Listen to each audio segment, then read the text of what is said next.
Hey guys, I hope you all are doing well. Today we will discuss about calculation of gear ratio and also what is gear ratio.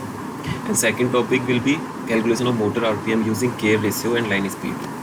So आप देख सकते हैं कुछ arrangements मैंने दिए हैं यहाँ पे गेयर रेशियोज़ की, तो हम इनकी कैलकुलेशंस को जानेंगे कैसे गेयर रेशियो को निकाल सकते हैं। और बेसिकली हम गेयर्स का यूज क्यों करते हैं, क्योंकि इसका एडवांटेज है। इसका एडवांटेज ये है कि इससे हम आउटपुट टॉर्क बढ़ा सकते हैं पावर ट्रांसमिशन में, और या फिर हम मोर रोटेशनल स्पीड गेन कर सकते हैं। कभी कभी हमें ज़्यादा स्पीड की ज़रूरत भी पड़ती है मोटर के कंपेयर में। तो अभी हम पहली अरेंजमेंट का कैसे निकालेंगे, इस वाली अरेंजमेंट का गेयर रेशियो, वो देख लेते हैं। ये देखिए, ये पहली हमारी अरेंजमेंट है जिसमें कि एक ड्राइवर है, जहाँ पे मोटर लगी रहती है उसको ड्राइवर बोलते हैं, और जहाँ पे रोलर है जो रोटेट होने वाला है उस मोटर से, तो उसे ड्रिवन बोलते हैं। तो हम दोनों के टीथ्स को काउंट करेंगे सबसे पहले।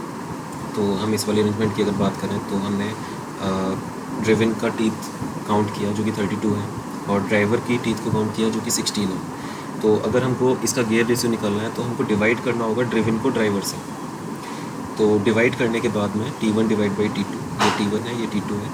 आप देख सकते हैं यहाँ पे आपको मिल जाएगा गियर रेशियो जो कि आता है 32 डिवाइड बाई 16 यानी 2। ऐसे ही सेम ये भी सेम है, इसमें सिर्फ बेल्ट का यूज एक्स्ट्रा किया गया है। यहाँ पे हमने बेल्ट यूज नहीं करी थी, डायरेक्टली टीथ से कनेक्टेड था। तो यहाँ पे भी आप driven divide by driver use करेंगे तो आपको ये मिल जाएगा 80 डिवाइड बाई 16 यानी कि गियर रेशियो 5 था। अभी अगर हम वापस अरेंजमेंट्स में जाएँ तो आप देखोगे यहाँ दूसरी अरेंजमेंट ये है, थर्ड वाली अरेंजमेंट ये है। तो इसमें हम दूसरी वाली अरेंजमेंट के बारे में बात कर लेते हैं। तो इसमें आप देखोगे ये ड्राइवर है जो कि मोटर से चलने वाला है, और ये है सपोर्टिव गियर, और ये है driven.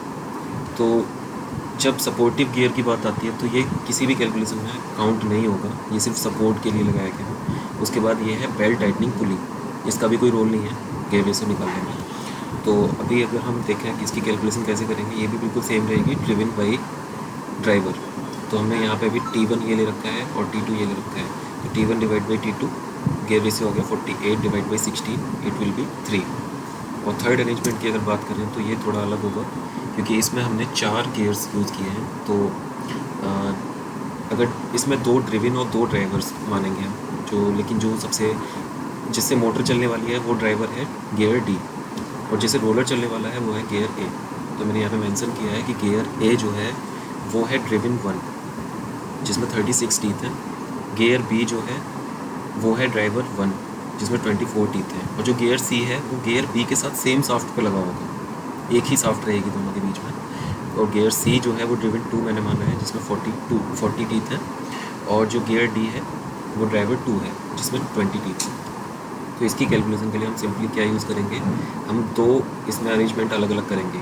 Gear A gear B को अलग मान लेंगे, गियर C और गियर D को अलग मान लेंगे। दोनों की अलग अलग हम पर्टिकुलर उनकी गियर रेशियोज़ को निकाल के उनका मल्टीप्लाई कर देंगे, तो हमको इसका ओवरऑल सारी अरेंजमेंट का ओवरऑल गियर रेशियो मिल जाएगा। तो यहाँ पे मैंने वही किया है, gear ratio equals to driven 1 divide by driver 1 and driven 2 divide by driver 2।